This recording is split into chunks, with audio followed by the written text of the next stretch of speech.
অতিরিক্ত ঝড় বৃষ্টি ঠান্ডার জন্য ঘরে তুলে আনা 4টি মরিচ গাছের ফাইনাল যত্ন আজ তোমাদের সাথে আজকে শেয়ার করব। আশা রাখছি এই যত্ন পাওয়ার পর পুরো সামারে কারো বাগানে মরিচের অভাব হবে না।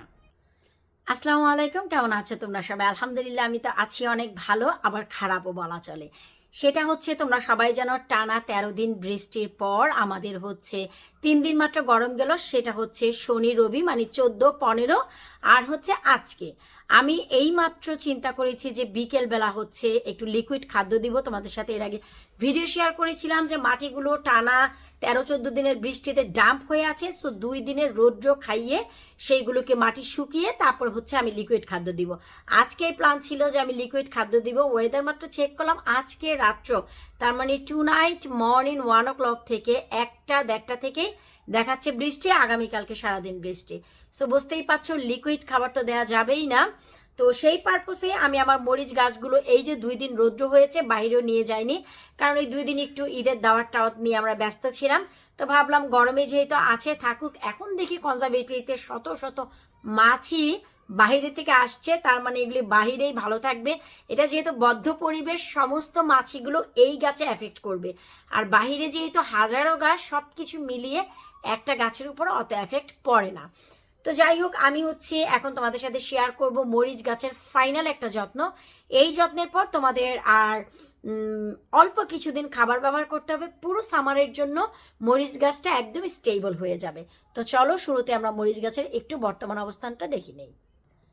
দেখতেই পাচ্ছ আমার কাছে এখানে রয়েছে হচ্ছে তোমার সুগন্ধি নাগা, যেটা হচ্ছে পিঙ্ক সাবমেরিন, আর আছে হচ্ছে কালো নাগা, আরও একটি সুগন্ধি নাগা, আর হচ্ছে ঘি নাগা।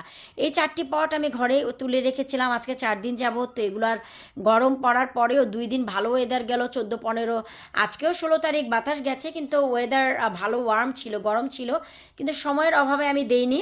এখন আজকে আমি একটা সিক্রেট খাদ্য তোমাদের সাথে শেয়ার করব। এই 4টা গাছেরই কিন্তু আমার ফার্স্ট 3G কাটিং হয়ে গেছে আলহামদুলিল্লাহ। তো এখন সবার শুরুতে সিক্রেট খাদ্য দেওয়ার আগে আমাদের যে কাজটা করতে হবে আমি একটা একটা করে তোমাদের সাথে শেয়ার করি, এতে করে তোমাদের বুঝতে অনেক বেশি সুবিধা হবে। যেহেতু টানা 13 দিন বৃষ্টি পেয়েছে, ঝড় বৃষ্টি ঠান্ডা বাতাসে এই গাছগুলোর উপরে অনেক বেশি এফেক্ট পড়েছে, সেই হিসেবে আমি শুধু ঘরেই তুলে নিয়ে এসেছি, এগুলির কিন্তু কোনো যত্ন করিনি। সো এখন সবার আগে আমরা যা করব, এই যে আমাদের বড় বড় পাতাগুলো, যেই পাতাগুলোতে এফেক্ট হয়েছে বা তার থেকে এফেক্ট ছাড়াও যে মোটামুটি একটু বড় পাতা, সেইগুলোকে একটু ছাঁটাই বাছাই করে নিব। এই পুরো সবগুলো 4টা গাছেরই। এই তো দেখো বড় বড় পাতাগুলো আমি কিন্তু সব ফেলে দিয়েছি। আর এই কাটিং সাটিং বাছাই করতে আমি কিন্তু একদমই উস্তাদ আলী খান। তোমরা সবাই জানো গাছকে নাঙ্গু পাঙ্গু করতে আমি ভীষণ পছন্দ করি, আর এটা গাছের জন্য অনেক উপকার।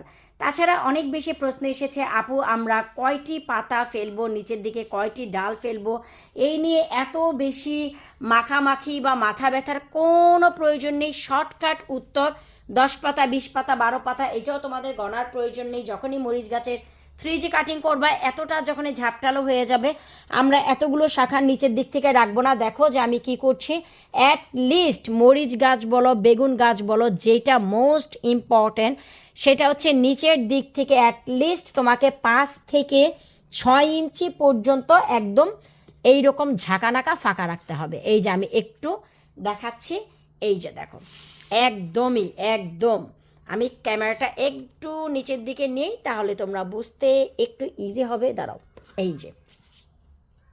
এই যে দেখো মরিচ গাছটা নিচের দিক থেকে একদম অনেকগুলো শাখা ফেলে দিলাম। অ্যাট লিস্ট তোমাদের এই 4 থেকে 6 ইঞ্চি পর্যন্ত তোমাদের এই যে দেখতে পাচ্ছ এই ডগাটা রাখতে হবে, 6 ইঞ্চি পর্যন্ত।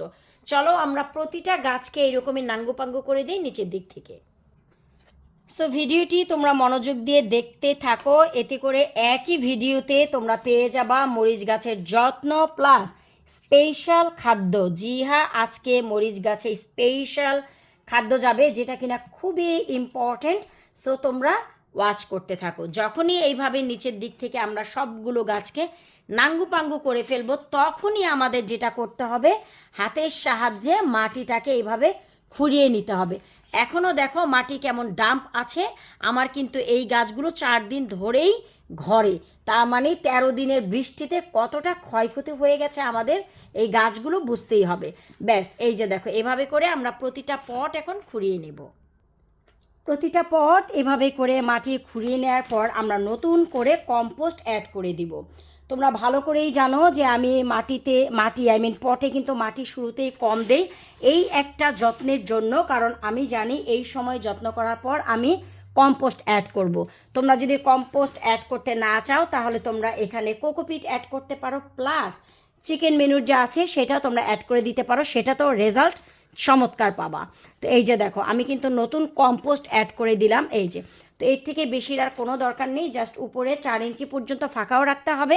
যদি সামারের শেষের দিকে আমাদের মনে হয় শিকড় উপরে উঠে যাবে, তখন যেন আমরা আরও একবার টপ আপ করতে পারি, প্লাস যে কোনো খাদ্য দিলে যেন ধরে রাখতে পারে, তাই আমাদের 4 ইঞ্চি পর্যন্ত পটে জায়গা রাখা খুবই জরুরি। এই তো দেখতেই পাচ্ছ প্রতিটা গাছ নাঙ্গুপাঙ্গু হয়ে গেছে, সাইড থেকে অনেক শাখা ছিল, নিচের দিক থেকে শাখাগুলো ফেলে আমি কিন্তু একদম 5 ইঞ্চি পর্যন্ত ফাঁকা করে দিয়েছি। তারপর আবার মাটি দিয়ে কিন্তু আমি যে কাজটা করলাম আবার 2 ইঞ্চির মতন ঢুকিয়েও দিলাম।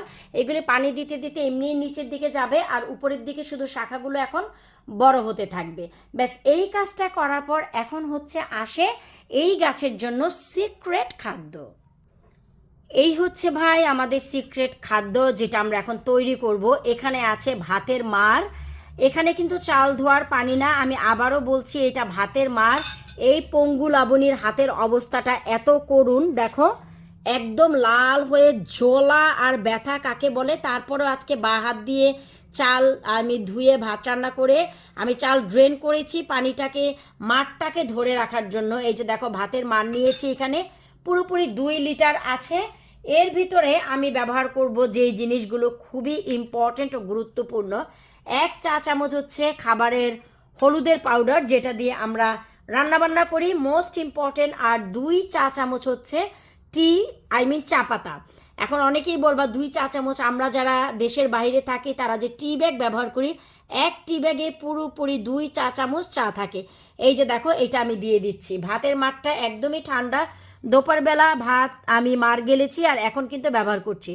এই হলুদ তোমার গাছকে সমস্ত কিছু থেকে, জ্বর থেকে শুরু করে গাছের মাথা ব্যথা, জ্বর, ঠান্ডা, বিভিন্ন ধরনের ফাঙ্গাসাইড, অনেক ধরনের পিঁপড়া রোগ জীবাণু থেকে এই হলুদ তোমাকে না, মানে তোমাদের গাছগুলোকে বাঁচিয়ে তুলবে। এটা বলতে পারো একটা স্পেশাল ম্যাজিক দ্রবণ, যেই ম্যাজিক দ্রবণ দিয়ে অনেক সময় আমি গাছে স্প্রে করি পোকামাকড় নির্মাণ করার জন্য। আর এই ম্যাজিক খাদ্যটা সিক্রেট খাদ্যটা মরিচ বেগুন থেকে শুরু করে সমস্ত গাছের প্রাণ বলতে পারো। এখন এই জিনিসটার ভিতরে আমি একটা জিনিস অ্যাড করব, 1/2 চা চামচ থিওবিট। যারা কমার্শিয়ালভাবে বিজনেস করে, যারা কৃষক কমার্শিয়াল ব্যবসা করেন, অনেক বড় করে তারা ব্যবসা বাণিজ্য করেন, তাদের জন্য বলা চলে গাছের প্রাণ এই থিওবিট। আমি এই ভিডিওর নিচে লিঙ্কটা রেখে দিব, তোমরা সেখান থেকে দেখে নিয়ে নিতে পারো। 1/2 চা চামচ যথেষ্ট এই 2 লিটার পানিতে। থিওবিট এমন একটা উপাদান যা কিনা তোমার গাছের শিকড় থেকে শুরু করে মাটিতে হওয়া ফাঙ্গাসাইড, এমনকি পেস্টিসাইড করতেও অনেক বেশি বেশি বেশি উপকার করবে। এটা বলা চলে শশা গাছের প্রাণ। থিওবিট শশা গাছের প্রাণ। 1 ফোঁটা পানিতে দিলে সেই পানিটা যদি শশা গাছের পাতায় পাতায় স্প্রে করো না, সেই রেজাল্ট পাবা অন দ্য স্পট। তো এই আমাদের সিক্রেট খাদ্য যা কিনা আজকে গাছে আমি ব্যবহার করব।